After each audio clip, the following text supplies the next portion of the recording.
So hello guys, mag-unboxing tayo ngayon ng iPhone 13 Pro Max. So nandito ako ngayon sa trabaho kaya ganito yung aking view, yung aking background. So in-order ko ito sa Revive.me. So inabot siya ng 5 days. So ngayon siya dineliver ng Nakil Express. So i-unbox natin. Tingnan natin kung gaano ka-legit yung website na yon.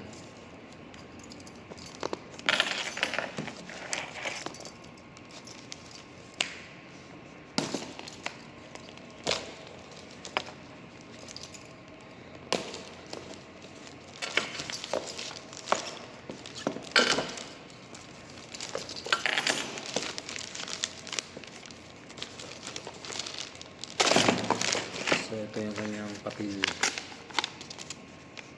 Yun.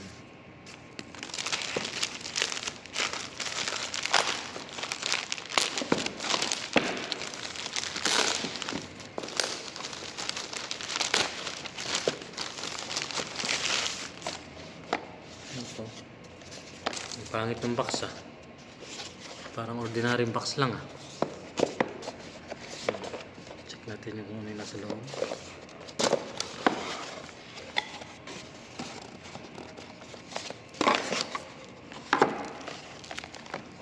So ito.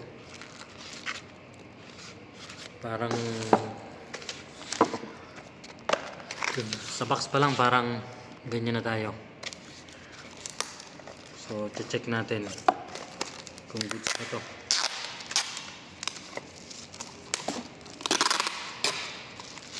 Tapos yung pinakabalot, yung binalutan lang oh. At mainit yung iPhone. Mainit siya.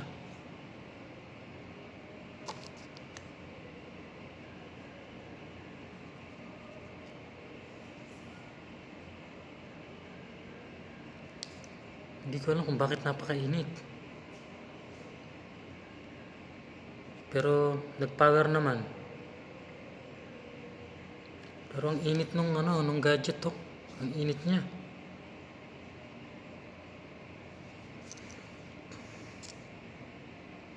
Tapos lobat.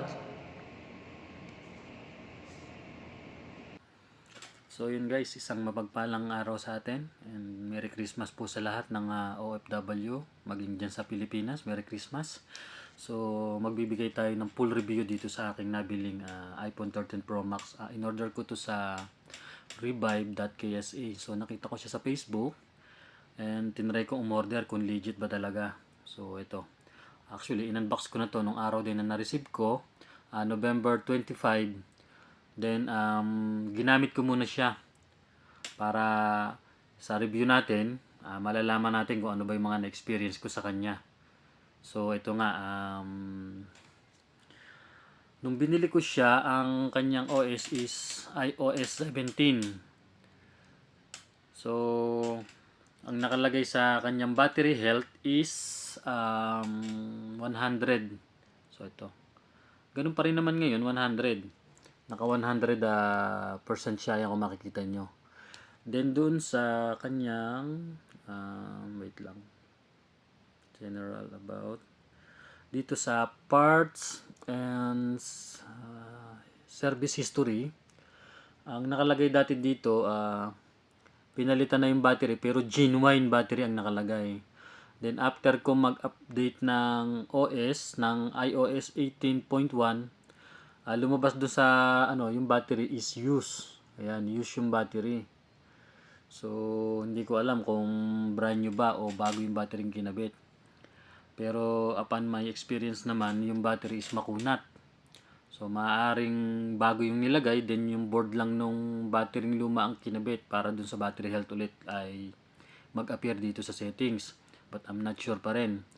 So pero hindi naman big deal sa akin yung kahit use yung nakalagay na battery.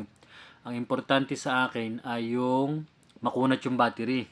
So ginamit ko siya ng araw-araw na nakalagay dito yung aking internet SIM.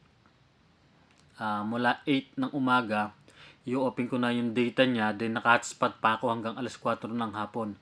So, ipo-full charge ko siya. Then, pag ginamit ko ng 8 ng umaga, then hanggang sa pag-out ko galing sa work, so, ang battery niya is hanggang 45 pa. 45% pa, walang patayan yung data niya saka yung hotspot niya. 45% pa yung natitira. So talagang makunat yung battery. So araw-araw ganun ang ginagawa ko dito sa iPhone na to. So minsan pagka break ko, ayan, nag-YouTube ako, then nag-scroll sa Facebook, sa TikTok. Yan, bukas pa rin yung yung data ko saka yung hotspot kasi ang dala ko naman cellphone is dalawa. So kaya naka-hotspot yung isang cellphone ko dito. So inobserbahan ko talaga yung battery niya kumakunat. And sulit naman yung pagkakabili ko na 2,600. Talaga masasabi kong makunat yung battery. So pag umorder ka kasi sa revive.me, meron kang pagpipilian doon. Merong good, very good, or excellent. Yun yung condition ng phone na gusto mong bilhin. So pinakamura yung good, and then mataas ng konti yung very good. And then yung excellent is same as new. Kagaya ng binili ko nito, same as new. So nung dumating ito ay wala pa siyang tempered glass. So pinakabitan ko lang ng tempered glass. So ayan, makinis. Wala siyang dent. Yung scratch naman, wala naman ako nakitang scratch dito sa gilid niya. Talagang wala akong nakitang scratch. Maliban dito sa camera, meron siyang kaprasong, ayun, dito sa gilid. Ayan, kung mapapansin niyo, yun lang yung scratch niya. Overall, wala na. So, doon sa camera, working naman. Tsaka yung true tone niya, gumagana. So, ito. Ito, ayan o, gumagana yung true tone. Ayan, gumagana siya. Ayan, working lahat. Talagang nasasabi kong legit itong revive.ksa. So, sa website nila nakalagay revive.me. So, nung tinatrack ko tong phone na to, sa Dubai pa pala to nanggaling. Siguro mga 5 araw dumating sa akin tong phone na to. 5 araw ko siya na-receive. So, masasabi kong satisfied naman ako. Yan. Ang isang na-experience ko lang dito, nung in-update ko yung iOS ng 18.1, nag-ano siya, okay naman. Ilang araw kong ginamit. Then, nung may time na nakaganyan siya, naka-lock screen siya, nung inopen ko yung screen niya, lumalabas, naka-white screen lang siya. Akala ko nasira yung screen niya. So, nag-email agad ako dun sa Revive. And then, sinabi nila sa akin, may 10 days replacement naman daw. Or, kung ayaw mo yung items nila at di ka satisfied, pwede mong i-refund yung pera. So, ayun, nag-open na ako ng ticket na i-refund ko yung pera and then babalik ko sa kanila to. Then, suddenly, meron akong kasama sa trabaho na marunong din sa cellphone. Sabi niya, tinry mo na bang i-restart? So, hindi ko alam kung paano ko i-restart kasi wala nga, hindi ko ito makita. Tapos dito, hindi naman naggana. So, nag-search ako sa YouTube kung paano i-force restart yung cellphone. Yung pala, meron, pindutin mo itong volume up and down. Then, hold itong power hanggang sa yung lumabas yung Apple logo. Then, after ko ma-restart, bumalik sa dati. Nag-normal na. So, after nun, wala na akong ibang na-experience. Yun lang. Isang beses ko lang siya na-experience. Nag-update na ulit ako ng iOS 18.2. So, wala akong na-experience na problema. So, mas lalo siya naging smooth. Saka, tawag dito, yung battery is good naman. Makunat pa rin naman. Wala akong masabi. Talagang sulit.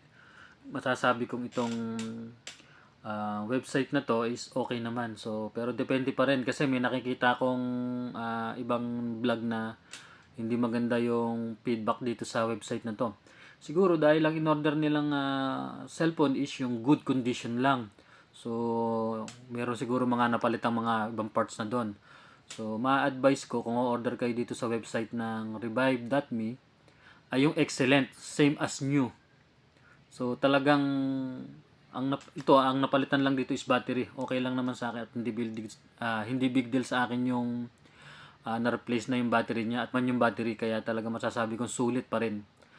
At yun nga, ilang linggo ko nang ginagamit yung cellphone na to sa video, sa YouTube, sa music. Talagang sulit. Same as nyo. Kung ipangririgalo nyo lang, talagang sulit. Yun, no? So, yun, hanggang dito na lang yung vlog natin, mga ka-OFW.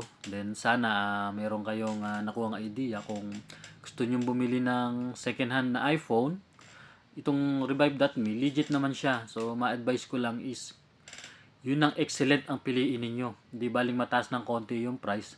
At least, yung unit naman na makukuha nyo is same as nyo talaga. Talagang sulit. So, hanggang dito na lang ang video natin. Maraming salamat.